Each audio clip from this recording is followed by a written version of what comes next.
Listen, we're getting right to business today. Welcome back to the Leveled Up Life podcast. It's Branamier Courtney in the studio with Paul McClain.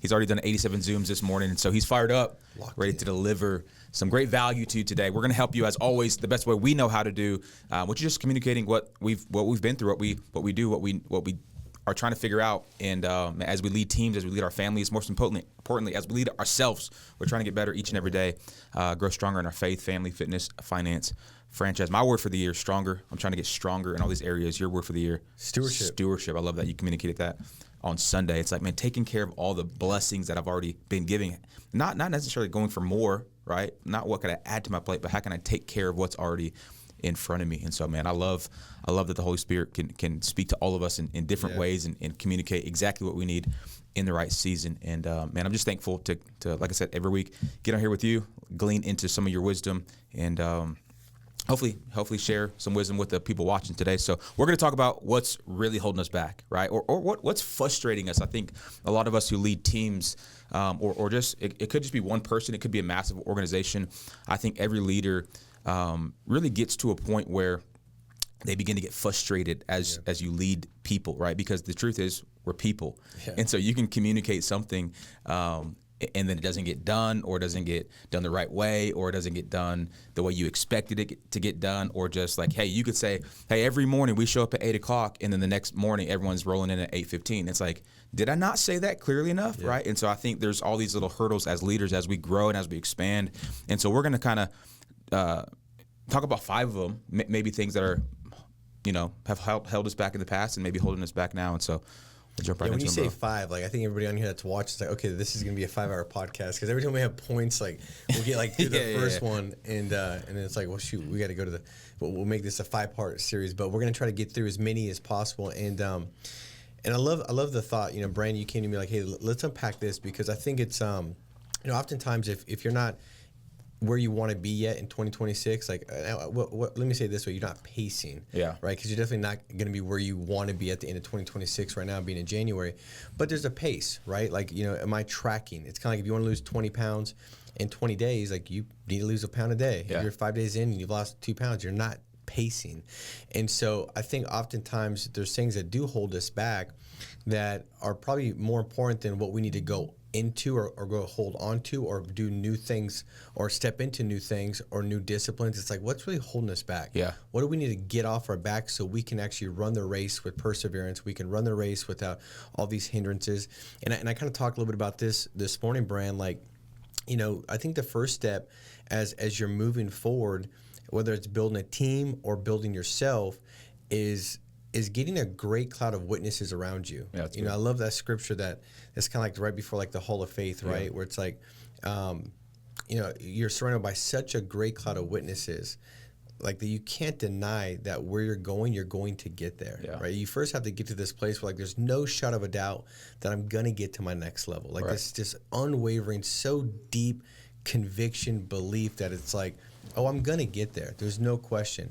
And then once you have that question answer, I think then the by default the next thing is, well, what do I need to throw off? Right. It says like throw off anything that hinders you and entangles you, and I think that's kind of what we want to talk about today. Is hopefully you're at this place in time in this year where you've surrounded yourself with enough witnesses that if your team's not where it needs to go, but it can get there. That's good. If your weight loss isn't where you want it to get, but it can get there. If your faith just seems like, man, I have not really felt like I've heard from God this year. I just feel like there's this disconnect with my spiritual, like I just feel like that I'm not, there's no closeness to God like I used to have. Oh, but you could get there, right? If your family seems like your marriage is not where it needs to be, you've got this crazy belief that you can get there because you're not stuck unless you just don't move, right? And so like I think that if you have this belief that no matter where you're at, you can get to the next level. Very good. The next question is, what do you throw off? Because typically, why you're not there, or why you feel stuck, or why you're frustrated, and like I think Brandon, you said like the definition of insanity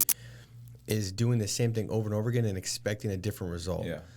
Well, a lot of times it's like just throw off the things that are holding you back. Very good. Like what's holding you back? And so let's dive into. Like, I love it. What's holding you back? Well, I think for a lot of leaders, what could be holding them back is a lack of clearly communicating what they stand for, a lack of clearly communicating hey, this is the values in this office. This is the values of this ministry. And so as a leader, number one, I think you have to clearly define who you are as an organization, right? So I think when you walk up the stairs in the office right here, there's values right there. And so I think every leader has to first identify, who are we? What do we stand for? What do we believe in? Why do we do what we do? Because as you lead people, frustrations grow, conversations happen, things come up. And for me as a leader, it's always best when I can just point back to the values. Yeah. So it's like, it's not personal, right? It's like, hey, we've defined who we are right up front. So it's like, if excellence is our spirit, and we want to do everything with excellence, meaning the way we look, the way we talk, the way the building looks, the way the cleanliness, like, hey, excellence is our spirit. And so if the team is being sloppy and leaving their trash behind, well, now I come in and go, hey, listen, pick up your stuff. Here's why, because excellence is our spirit. And so when people walk in here, man, we want them to see a clean environment. We want them to not be distracted by the clutter.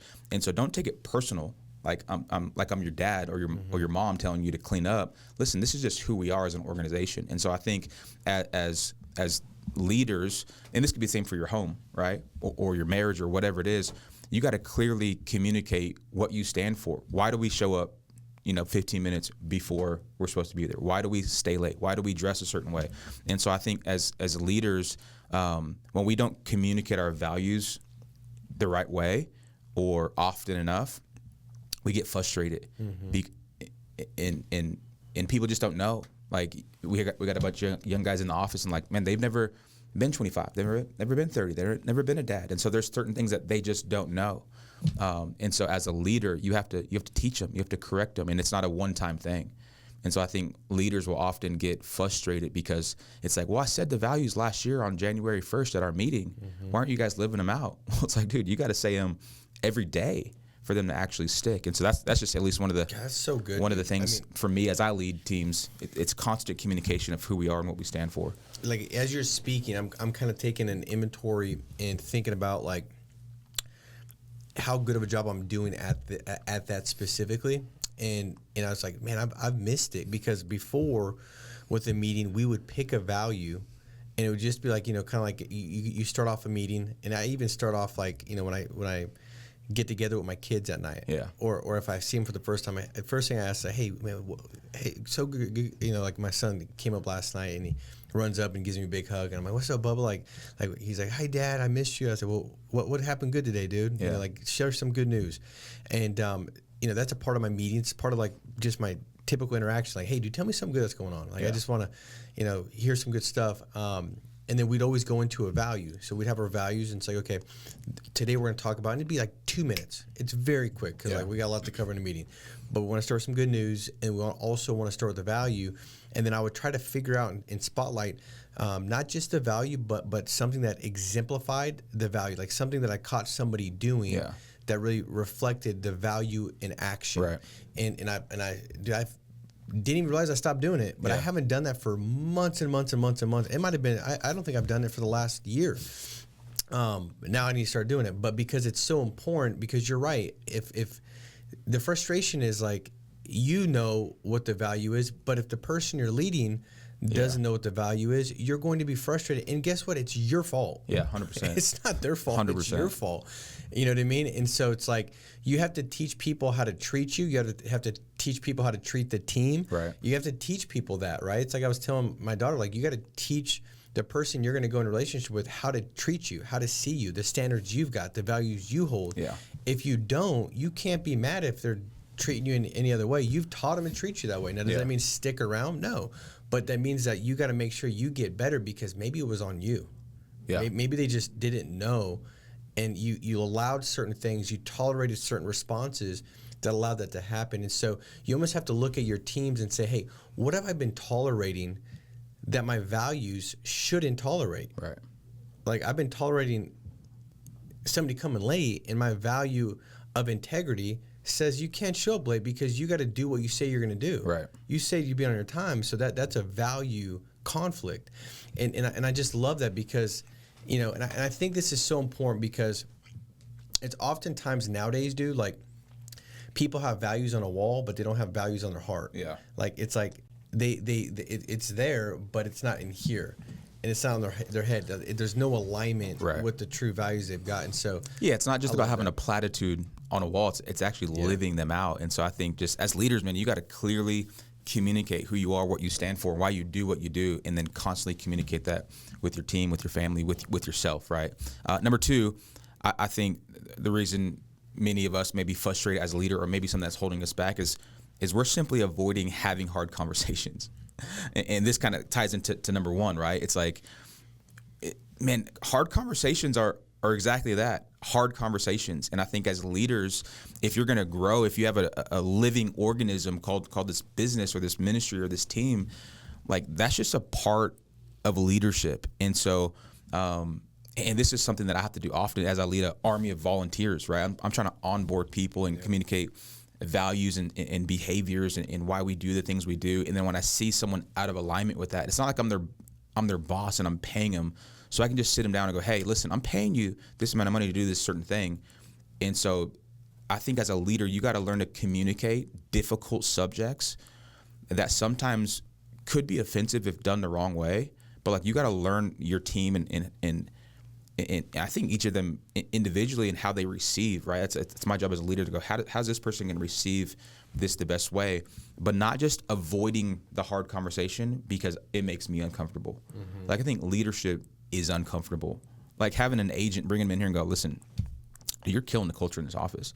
Like that's not easy for the leader to sit down and have that hard conversation. Or it could be something personal or something that you're seeing that's just out of alignment with who you see them as, right? And maybe they don't see themselves that way, but as the leader, you see them that way. And so having hard conversations is part of the job. And I think a lot of leaders get frustrated because they're like, I don't have time to have I got a million moving parts. So let me just avoid all these little conversations that I should be having. But internally, it's growing frustration. And so now when I come into the office, I'm already irritated, right? When I walk into the meeting, I already got an edge to me because I should have snipped that thing in the butt 3 weeks ago when it happened, but I didn't because I was doing a million other things. So now that little thing has now become a big thing. And now I don't want to have the big conversation, right? And so it's like, as me as a leader, when I hear little stuff happening, well, it's like, number one, if I've developed leaders underneath me, I expect them to have those conversations first. But if I see it growing, well, then now I know as a leader, I got to snip that thing in the butt right away. Because if not, it will grow bigger and bigger. And then the more people get involved in it, it's like, well, now we got a whole thing going on, right? And so I could have just pulled that person to the side 3 weeks ago and said, hey, bro, we don't do that around here. Yeah. You know, but we don't. And so. Do you think about this, like how often that shows up? Like this right here is so big. Like I think sometimes we underestimate like something that seems small, but how greatly it holds us back. Yeah.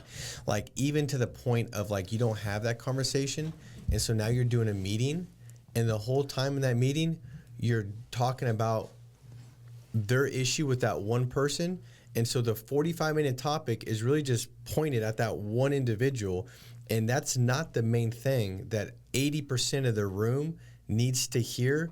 But you're frustrated and you don't want to be direct and have a conversation. So now you speak about that for 45 minutes and you miss the whole thing. Yeah. The person that you were thinking you were talking to, they didn't even hear it because they don't even agree because they're just like, it's like abstract. Right. So it's like, didn't make a difference there. The other people, like, it's like you could have talked about a topic that would have moved the needle so much more. Yeah. But you walked in out of an emotion of frustration without intention and saying, what does my team need to hear today? Yeah.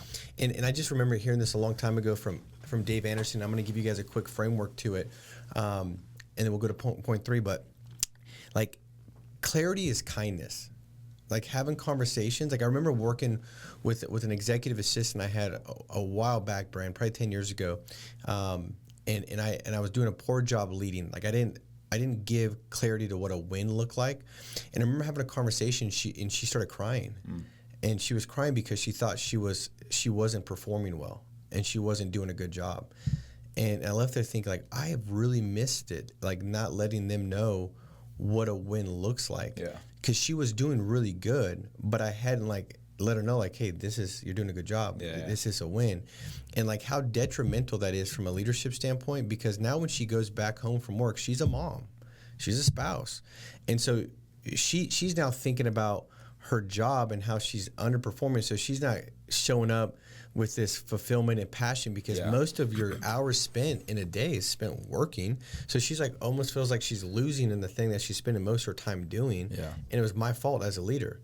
And so as a leader, you know, we got to clarify what a win looks like. And then you got to clarify what a loss looks like. Because the truth is this, if you don't, they're going to continue to lose. And, you know, in losing in the sense that they're not upholding the values or the standards that you've set up in your organization, in your culture. But the conversation is, clarity is kindness is saying, hey, listen, like you showed up late. I care enough about you and I believe enough about you. I think you being on this team should show that. Like I expect you to be somebody that just really kind of is a standard setter. That's a value exemplifier that really moves and leads people with the values we uphold. Integrity is one of our biggest values. And integrity is doing what you say you're going to do. And it's essential because it leads to all these other values. And integrity leads to confidence. It leads to all these other things. And I need you because of what we're doing and the mission we're on is so important. We're changing lives. We're making a difference. We're serving people with a valuable product. Like I need the best from you. That's why that value is so essential. And now I just want to make sure that I clearly communicate this. If you're late again, like this is me kind of bringing this to your attention to make sure we're fully aware of it. The mission's too valuable for us to continue to move forward with that example. So if you're late again, it means that we're going to have to part ways because it's going to be detrimental to you, the company. It doesn't help you out in your self-identity being late. You know, that's something that just is not going to get fixed. That's where we're going to move. Yeah. Now, I believe in you. I believe that this is going to get fixed. I don't believe we're going to have to talk about this again. But I care enough about you to be very clear so you understand what it's going to look like if it does happen again. Dude, that's kind. They don't leave that conversation thinking like that guy was so rude. Right. Like what a jerk. Evil guy, right? Like they just don't do that. They leave and they get it. And the truth is, after that kind of clear conversation, if they're late again, they're kind of saying like, you know, I don't really want to work there. Right. And they might not. And they might not just be able to verbalize that. Right. Well, that's a great thing. I'd rather you not be able to verbalize it and still give me indications so I can separate now, because the greatest cost to a business in a team is somebody that's quit, but they just not yet have made it official. Like that's detrimental. What's quiet quitting? Yeah, quiet quitting. It will kill your profit. It'll kill your organization. It'll kill your team. And so I think that's where you have to have those clear conversations, and very good. And you'll feel so good about it too, and then people will get it. And then by the way, when you do have to separate in those situations, that sometimes is the best example to the team of how serious this is and how it's a true standard. Yeah. It's not a standard that can be compromised. Yeah. This is a standard that we uphold. And last thing I'd say to that point is like I use this brand with the family values. Like we've in a mission statement that we have, I go back to it all the time with the family, and I'm thinking like I do better with my family than I do with my agents. And sometimes I do things better with my agents than I do with my family. Yeah. Like sometimes my family, I was talking to my wife the other night, and it was a blind spot. She's like, you're not very good at communicating sometimes with the kids. Like you don't relate, you just kind of tell them. You don't like package it the right way. And I was thinking like, I'm so good at that with everybody but my family. It's like all the things I learned to communicate, I don't execute well with them. And I don't know, it's maybe too much familiarity. I don't know what it is, but I'm like, thank you for the blind spot because I need to fix that. But then there's some things where I do really good with the family. I don't do as good with my business. And one of those is my family values. If my kids are disobedient, I go right back to the family value. They write the mission statement out, and they know very clearly why they have a consequence, because it's tied to the fact that they didn't uphold the value of honoring your parents or honoring others, which is usually one of those two. Yeah. You know, so it's really good. Really good. Number 3, I love this one. Leaders simply just don't pray about it. You're frustrated. You're being held back because you haven't prayed about it. You're carrying the weight, the stress, like you're carrying it all yourself. And as men of faith, like we believe that, like we're not called to carry every burden. Like we're not called to make every decision. This is something I've been extremely intentional about. Like for me, as I lead more and more people, it's like, man, I don't want to make every decision just in my own wisdom and my own strength, my own resource. Like I have to take these things to the Lord, and I believe that as we take them to God, like Paul says. He says, never stop praying. And so I think as leaders, sometimes we can forget, like just in the busyness of life, even in ministry, it's like, oh, we could just make decisions because we have wisdom in that situation. It's like, yeah, that's true. But like some decisions, like, man, you got to go to the Lord, because what you might feel is the right thing is actually the wrong thing. Right. And so I think a lot of time as leaders, we're frustrated because we haven't just sat and prayed on that thing, like prayed for not only wisdom on how to make the right decisions, but pray for the people that we're leading, pray for their families, pray for the organization. Like we haven't prayed about it. So therefore we're internally frustrated because we don't have the clarity to move forward. So I just think it's a big one for anyone who's leading from a place of faith. Like, man, sometimes you're frustrated because you haven't taken it to the Lord. Like you've been trying to do it all in your own strength and your own might. And I'm just reminded of the words of Paul. He said, never stop praying. So if you think about it, you got to pray about it. Well, dude, I think oftentimes for myself, Brand, I don't know if you could relate to this, but sometimes it's not even in the areas of necessarily wisdom. Sometimes that's like the quick twitch of like, oh, I got this, right? Yeah. And the reality is, like you said it right, like God's ways are above our ways, and His are always the best ways. Yeah. So it's like, I might have a thought on it, but God might have a different thought or way in that, and I'm not going to know if I don't seek Him. And I know I seek Him through prayer and reading the Word. But it's also in times of like when my result isn't meeting my expectation. And then it's like my default response is like just hustle harder, grind more, work it all out. And that's usually where you kind of have that collapse. Yeah. Because you're not getting that infinite wisdom that comes from the Holy Spirit through prayer. And so I'm just continuing to beat the drum, and it's a wrong drum to beat. And so I just get exhausted and I pass out, right? Like now it's just like it doesn't work. But a simple pause, it's a paradox. You think like, man, it's not working, so I need to double down. I need to go in more. I need to get to the result. And it's like, no, maybe you need to pause and pray. And so a lot of times for me, if I'm stressed or I'm not getting the result and I need to get things moving, like I'll double down, be hyper focused, hyper more, and it's not the answer. The answer is just a quick pause, and then I'm like, oh, got it. Tweak this, and then go back at it, and all of a sudden it all shifts. Well, I just think even as you lead people, right? It's like, when's the last time that we've prayed for the people that we're leading? Yeah. It's like you could have a frustration with someone on your team, and it's like, well, instead of me going and confronting them and trying to just have the conversation, why don't I go to the Lord and say, God, am I missing something about this person? Like am I not seeing something right? And I think it's in those moments of prayer and time with the Lord that He might reveal something about that person that you might not have seen. So when you go to them, it's like, hey, like, is there anything going on like at home? And then they open up about something going on at home, and you had no idea, and you were just about to go in there and wring their neck for being late. And it's like, little did you know that the mom just died or whatever it is, right? And so it's like, man, if you could just, as a leader, go to God in prayer. And I think, man, in prayer you receive the grace of God, you receive wisdom, you receive clarity, and so that might clear up some frustration as we lead. Well, I think people. that ties into. We'll do 4 points. We'll make the 5th point tied into the 3rd point, because I think it's very similar. Like that's when you're getting that guidance and being led by the Holy Spirit. Yeah. But Brand, I think as you said that, I thought about another time why that's so important to pray for other people, because people are people, dude. Like they'll do some backstabbing stuff.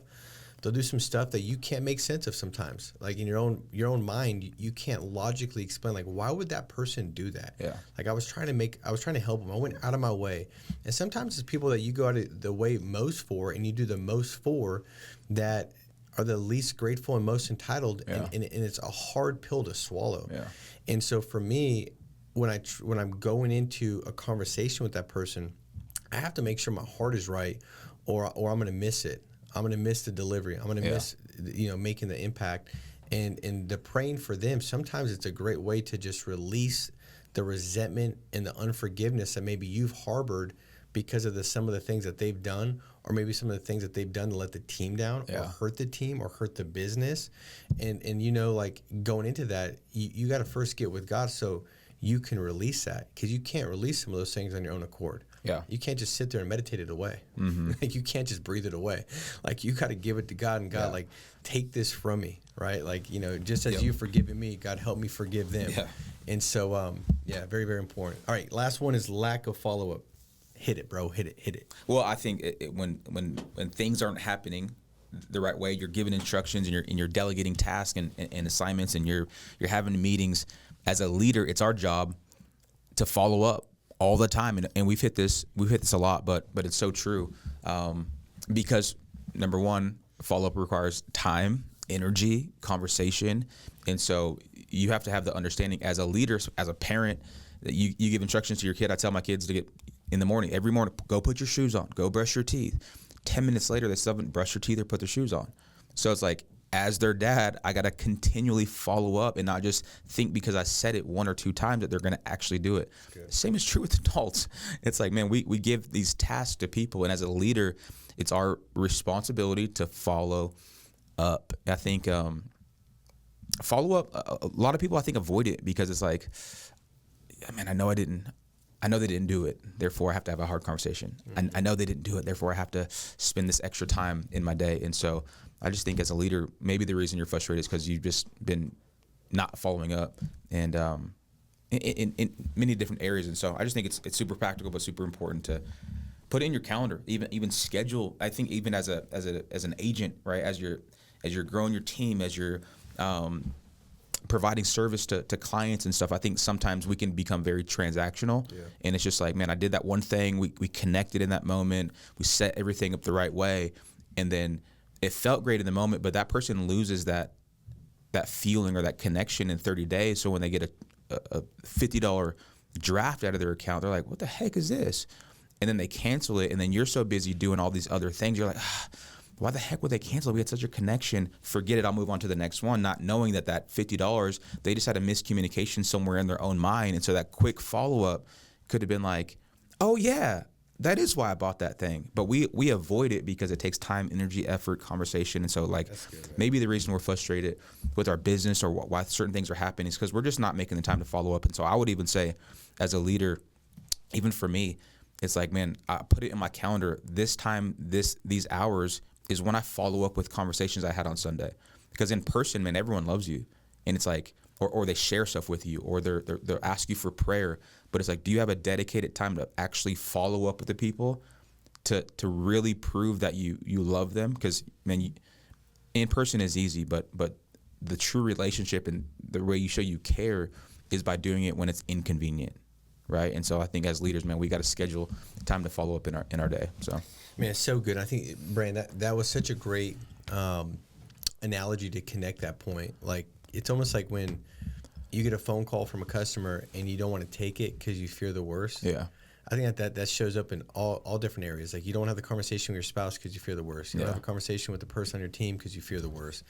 And the problem, though, is the worst thing that you could have happen is let them go ahead and create a story from the wrong evidence. Yeah. Right? Like, now they start thinking like, well, my agent didn't call me back, so maybe it was a scam. Yeah, it was a scam, or like things unresolved and not brought to the light, they just grow in darkness, and it's not going to ever be a good thing. Yeah.